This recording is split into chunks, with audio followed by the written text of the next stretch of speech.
Welcome to the CEC Report for the 30th of January 2015. I'm Elisa Barwick, and with me today is Craig Isherwood, CEC Leader. Welcome, Craig. Yeah, thanks, Elisa. And on today's show, whom do you serve, Mr. Abbott? And Greeks declare war on bank-dictated austerity. Good news. So firstly though, whom do you serve, Mr. Abbott? So as I don't think there wouldn't be anyone that hasn't heard that our Prime Minister has awarded Prince Philip, the consort to the Queen, a knighthood of the Order of Australia. Now, Lisa, this is unbelievable. I mean, I was flabbergasted when I saw this take place, and there was two things. First of all, I'm thinking, what sort of lickspittle is our Prime Minister? Right? Absolutely. Suckhole. I mean, why is he doing this? But I also had flashbacks, for those who remember, go back to April of 2008, when you had Kevin Rudd at the NATO summit in Bucharest, Romania, wandering around looking lost, and all of a sudden he sees George Bush in the corner and he salutes George Bush. Now, this caused an absolute uproar at the time, because here you have a Prime Minister of a country saluting a President. We're the Deputy Sheriff. I mean, that is proof of the Deputy Sheriff, and idea that we've always said that, you know, the Foreign Minister or even the Prime Minister becomes the Deputy Sheriff for the City of London, or in this case, the US, which are one really at the moment. I mean, what does it say about our sense of sovereignty by our Prime Ministers? And then here you have Tony Abbott anointing, what should be, according to his own words, a honour for Australians only on a foreign power. And he chose just about the worst royal that he could have chosen, absolutely. Which we made the point very aptly in our press release yesterday. Royal butt kisser Abbott flashes his Union Jack underwear. And I'll just go through some of the factors that we mentioned, because of course, as many of our viewers will know, we've been harping on about Prince Philip's genocidal ambitions for a long time. So firstly, Prince Philip hero worships Parson Thomas Malthus, who was a leading British figure who talked about, he was really the first depopulationist, and talked about making the streets narrower and courting the return of the plague. No development, because we need to keep population down. Building buildings next to sewers and making sure that whatever happens is that there's no increase in population, which is an important point, because, you know, Prince Philip is the champion of the idea that the world's population should not be more than about 1 billion people. Yes. And people don't realise, I mean, our Prime Minister's anointing a guy that's saying we want to kill 6 billion people. Yeah, exactly. And he said it in his own words, as we've quoted many times. In 1988, he said, "In the event that I'm reincarnated, I would like to return as a deadly virus in order to contribute something to solve overpopulation." And in that same year, he came out to Australia, and he was visiting the Walter and Eliza Hall Institute here in Melbourne. And he told the people he was with, scientists and so forth, including Sir Gustav Nozzle, that their malaria vaccine would do more harm than good, because it would augment the population explosion in Africa. And even Sir Nozzle was taken aback by that. In 1961, he founded the World Wildlife Fund, which drove human populations out of massive swathes of Africa, which were considered to be nature reserves. Meanwhile, only 6 months earlier, he'd been photographed in a famous photo having just shot a rare Indian tiger.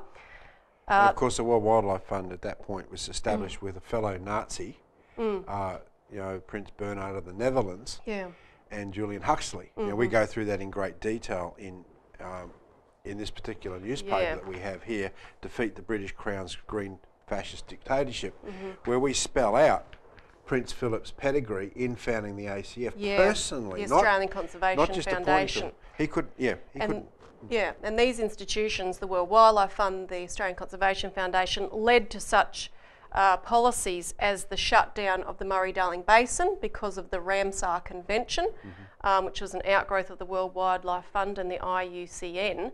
Because of wetlands we have to protect, we can't have farming. So these are the kind of implications that you're seeing for us locally.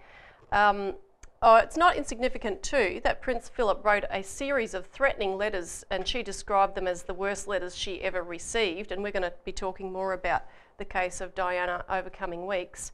That's Princess Diana. Princess Diana. A friend of hers reported that Diana said to him, "I am sure that Prince Philip is involved with the security services. After this, they are going to get rid of me." So he was one of her number one enemies. But this is the guy that Abbott declared, "It is fitting that we pay tribute to an extraordinary life of service." Now, Craig, what is interesting though is the reaction to this has been, we've been really heartened actually that so many Australians, 70 to 90% in various polls, said they disagreed with him doing this. So this is actually quite good that people have had that reaction. Well, I think it's a shock. I mean, he's another one of these prime ministers that eats his own words. I mean, we were shocked the fact that you would even go to the extent of having knighthoods in Australia again, but this is part of the feudal thinking of Tony Abbott. I mean, the guy was born in the UK and he worships everything in the UK. And here you have, this is Prince Philip. I mean, doesn't he know who this guy is? This genocidalist? And people don't like Prince Philip anyway, as we've found. I mean, they've got some people have got a soft spot for the Queen, but when you talk about sovereignty of a nation state, actually being a republic and being responsible for your own outcomes, if that's really what you aspire to be, which obviously Tony Abbott doesn't think we should be, you don't go and appoint foreigners to the one of the highest honours of the land. That's absurd. And it just seems like a weird thing out of nowhere to do, and many of the Prime Minister's closest supporters and friends have challenged it. Like, for example, Andrew Bolt, who said, look, I don't know why he did it. And but he said, Andrew Bolt said this is a fatal error, and I agree with him. Yeah. I mean, what's at play here? I mean, you have a global financial disintegration underway again, internationally. You've seen the collapse of the oil prices, and waiting in the wings is no one other than Mr. Goldman Sachs, Malcolm Turnbull. Now, you start to see the PR game starting, where you're starting to see these polls coming out saying that Malcolm Turnbull is more politically suitable, more popular than Tony Abbott. So you're starting to see the manoeuvres to get rid of Tony Abbott and bring in someone who's much more hardline, much more cleansed, you might say, and not sullied by the fact that Abbott has tried to bring in Greek-style austerity policies into Australia, and the population have reacted against that. That's what they're reacting against here. Where's the sovereignty of an Australian Prime Minister acting in the interest of ordinary Australians? No, here you see him, lick-spittling, cowing down to, bending over for a foreign hated figure. Yeah, exactly. I mean, this is absurd. I mean, this judgment is unbelievable, and I think that's really what's upsetting people, is that here you have another issue. Look, take for example the $20 co-payment. That's a disaster for ordinary people. That's right. Why would that even see the light of day? And again, the backbenchers of the Liberal Party know that this is a reality. They're getting hit in the head with this stuff. Now you see this particular issue come out, you sort of have to wonder, who's giving him the advice, or is he that silly that he's taking his own advice and cooking his own goose? Well, the only reason I can think of that he might have wanted to do this is probably because he would like to be a Sir one day, right? That's quite possible. But the hilarious thing is that all of these appointments, knighthoods and so forth, they all have to be signed off on by the Queen. So here he is giving an honour to Prince Philip, which has to be approved. May not want Prince Philip to be a knight. Well, that's the other interesting thing. I mean, here we give this great honour, but what's the reaction from Buckingham Palace? I mean, they just ignore it. I mean, that's a bit rude, isn't it? Well, I think that's the insanity of it again. But this is what I think. I mean, it was shown by Rudd back in 2008. You've got compliant prime ministers that are put in there as part of the two-party system that are basically subservient to the banks and to the City of London. So what you're finding is their true colours coming to the fore. And Buckingham Palace might be a bit distracted at the moment, because after this quick break, we're going to talk about what's happening in London right now.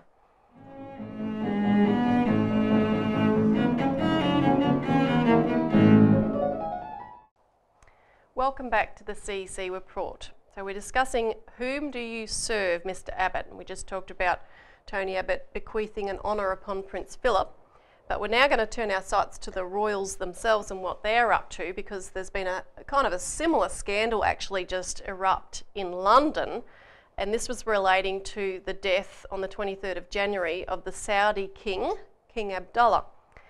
Now, Buckingham Palace, 10 Downing Street, Westminster Abbey, and all the Houses of Parliament and numerous other buildings in London all flew the flags at half-mast that day to mark the death of the Saudi king. The Queen announced that Prince Charles of Arabia, together with Prime Minister David Cameron, would attend the funeral. Tony Blair gushed, "I knew him well and admired him greatly."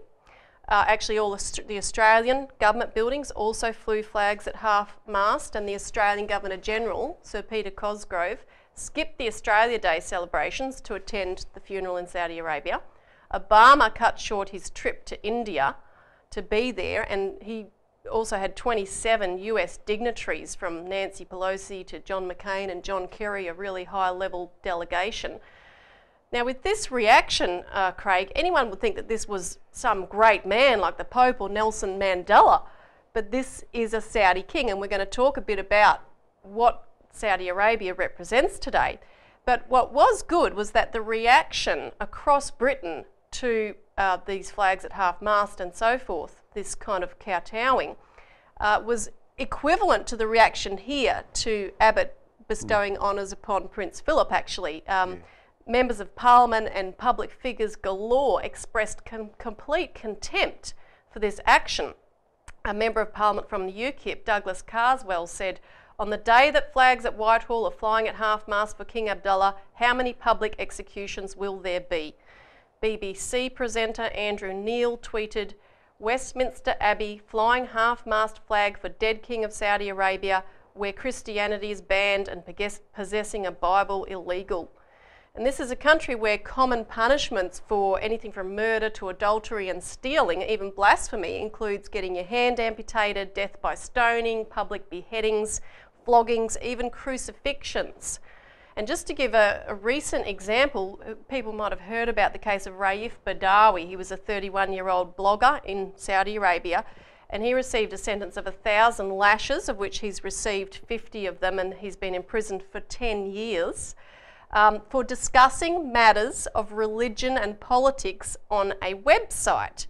Now, his flogging occurred within 48 hours of the attack on the Charlie Hebdo offices in Paris.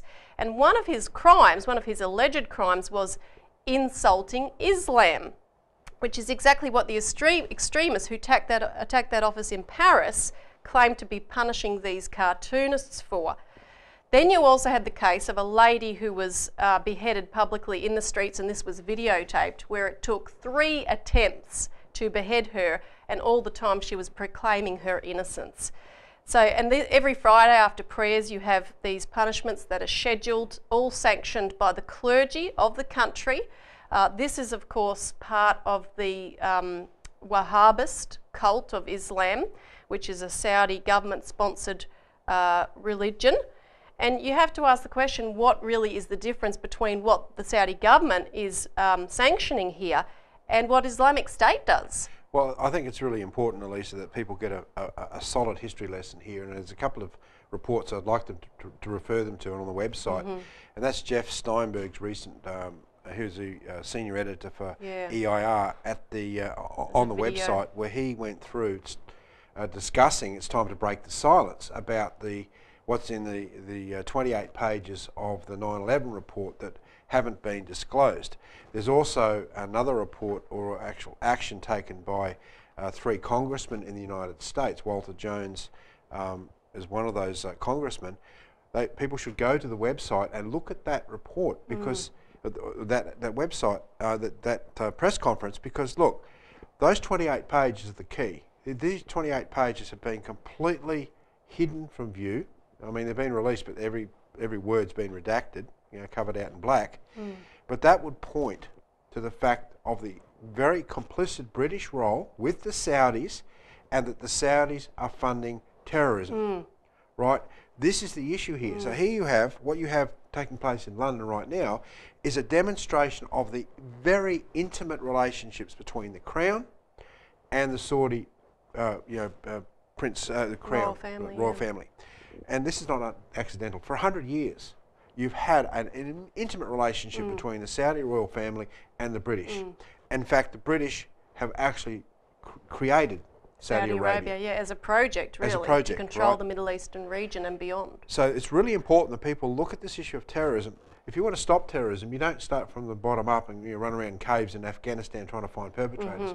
You've got to get to the cause of the funding. That's what the 9/11 documents do. That's what's being called for. And people need to wake up and look at what and who is responsible for funding terrorism. Now, in our latest New Citizen, we've got an article there on Prince Charles of Arabia. We point out that two of the most important, influential people were two of the 8 international dignitaries from Saudi Arabia that attended his and Camilla's wedding. So this interaction is so intimate that you have to say, in a sense, that the British are responsible for funding terrorism. That's right. And Obama should release those 28 pages. That has to be done. I mean, what he did in sending such a high-powered delegation, going himself to Saudi Arabia for this funeral when he didn't even go to France after the terrorist attacks, is a slap in the face to the 9/11 family. So he has to make some action on this. And what's also interesting, because of course he and his wife met with the new King of Saudi Arabia, King Salman. His name, King Salman's name, is said to be a very significant feature in the 28 pages, the redacted pages of that Senate intelligence report on 9/11. Because he was the governor of Riyadh at the time when it occurred, and he was also named as one of several defendants sued in the US for allegedly supporting Al-Qaeda. And of course he's the half-brother of King Abdullah. And I think that's why, Elisa, specifically, as Jeff Steinberg goes through, the reasons that the 9/11 pages are not released is it shows the intimate relationship between Saudi Arabia and Britain, right? And this is what you see already implicated by this funeral. But it comes out and it'll become public for everyone to see. And the money trail going back to Saudi Arabia and London, Al Yamama, etc. So we'll stop there, but when we come back we'll talk about what just happened during the Greek elections.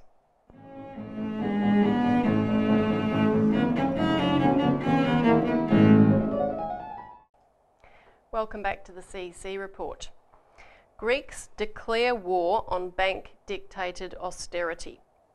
So the Greek election took place last Sunday, and with around 40% of the vote, the Syriza party won and has formed a coalition with the additional support of the United Greeks party, which together hold a comfortable majority of 162 out of 300 seats. Now, the leader of that party, Alexis Tsipras, has of course been campaigning, and so too has the United Greeks party, for cancellation of a large part of the Greek debt, a European debt conference, and funding to rebuild the country through some institutions such as the European Investment Bank, making credit available. Now, just to give you a snapshot of where the country sits right now, they have a foreign debt of 360 billion euro. Their debt to GDP ratio is 175%. They have 3.4 billion euro owing to the IMF during February and March, with only 1.9 billion in the kitty and 2.5 billion in bills immediately due. So they're coming into government at a time which, would be rough, extremely rough. And in fact, they even went into the buildings, the government offices, and there were no computers and nothing. Everything had been stripped bare from the building. They didn't even have the Wi-Fi password. So they've got a job ahead of them. Now, you can see on the graph on the screen also what the physical economy looks like, because the poverty, the homelessness, the IMF success story, so-called, has been an absolute disaster. And of course, this is what the Greeks want to break from. Austerity doesn't work. We can cut the budget, we can kill people, but our nation's going to collapse into a black hole if we do that. So they're demanding restructuring of the debt. Now, what was the European reaction to that from the bankers, from the powers that be? Well, the ECB Board of Governors said, we cannot agree to debt relief that includes Greek bonds that are held at the ECB. It's a violation of the European rules. The head of the IMF, Christine Lagarde, said Greece cannot demand special treatment from its creditors. The German Chancellor Merkel stated Greece must abide by the rules. And the Council of EU Finance Ministers called to address the issue of, they called a meeting to address the issue of a European debt conference, which is being proposed, that all of Europe should restructure the debt. And they said, no, we absolutely won't go along with that. There are rules and there are agreements. The head of that European Finance Minister Council, Jeroen Dijsselbloem, said Greece must play by the rules. And of course it was he who in 2013 said that Cyprus would be the template for all countries to follow, meaning the confiscation of depositors' money from the banks in order to bail out the banks. Now the new government is looking very interesting, although they'll have an upward battle.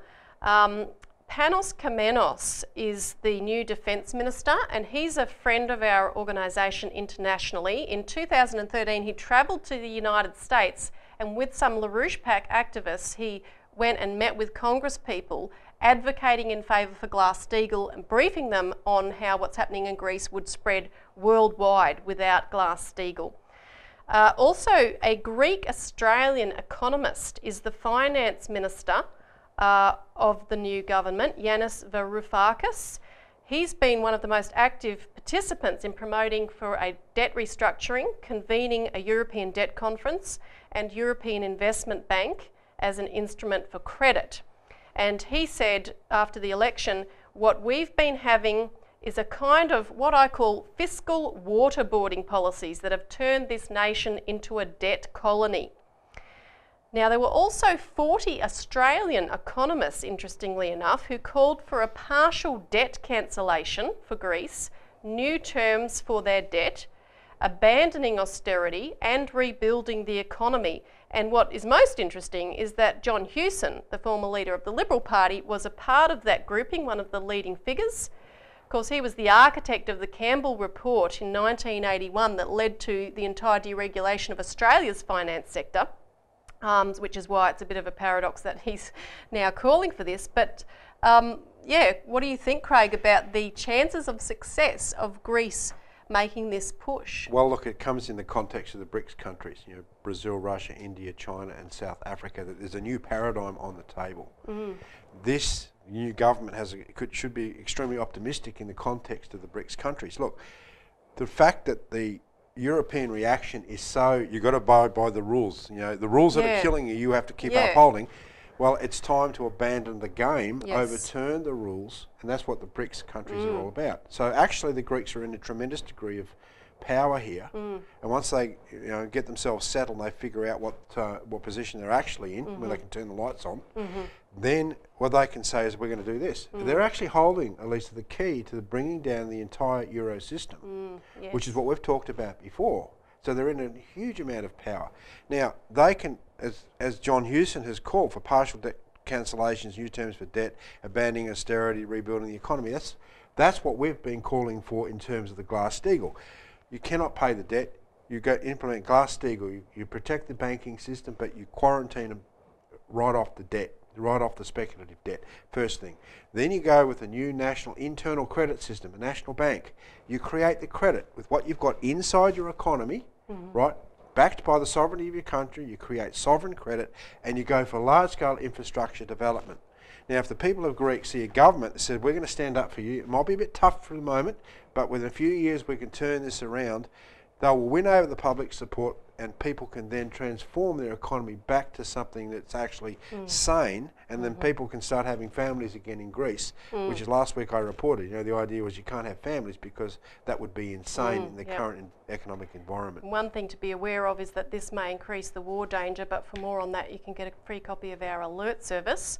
Now, thanks for tuning in. Be sure to tune in again next week because we'll be having a special report expose of the Sydney siege, so don't miss that. But thanks for tuning in and see you next week.